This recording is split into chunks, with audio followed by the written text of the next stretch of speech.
हा गेला ना पाणी देऊन आता. हा म्हणत होती मी इंदूच्या मुलीसाठी. मस्त हायटेड आहे, पर्सनॅलिटी पण एकदम जबराट आहे, छान शोभेल दोघांची जोडी. आता आजकाल तेच झालेलं आहे, माय चॉईस करतात.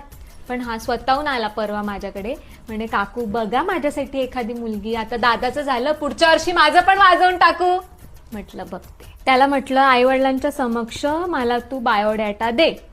ते आपण काय रिलेशन ॲप आहे की आईवडिलांना माहिती नाही ना आपला बायोडाटा फिरतोय सगळीकडे. असले प्रकार म्हटलं मी करत नाही. जोडा खरंच छान दिसेल. आपल्या इंदूच्या पोरीचं पण भरतनाट्यम झालेलं आहे, पार्लर झालेलं आहे, एमकॉम शिकलीये पोरगी.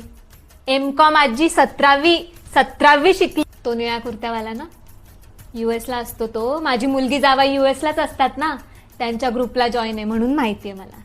आता आई वडील घेऊन यायला लागले लग्नांमध्ये. कसं बघायला सुरुवात केली की होईल पुढच्या 1-2 वर्षात. ती पिवळ्या ड्रेसवाली आहे ना ती लहानी आहे आणि ती लालवाली मोठी आहे. मोठी छोटी दिसते, छोटी मोठी दिसते. लहानीचं जमलंय, मोठी शिकते म्हणे अजून.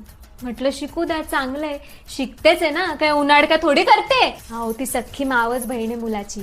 आणि ती लाल साडीवाली आहे ना मागे, ती सख्ख्या आत्ते चुलत बहीण आहे. दोन्हीकडून नाते ना दोघींचं, म्हणून बघा दोन्हीकडून नाचताय दोघी. त्या दोघी सख्ख्या बहिणी आहेत ना, एकाच घरात दिलंय त्यांना. मोठी आर्किटेक्ट आहे आणि यांचा छोटा आर्किटेक्ट आहे. तर मोठीचं छोट्याशी आणि छोटीचं मोठ्याशी असं केलेलं आहे. अहो मग त्या लग्नात किती प्रॉब्लेम झाले. त्यांनी काय केलं, दाखवताना वेगळाच मुलगा आणि मंडपात वेगळा मुलगा.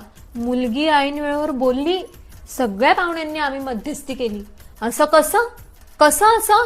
आम्ही सगळे मुलीच्या पाठीशी उभे होतो की नाही बेटा बरोबर आहे, तू बोलली, तू बरोबर आहे.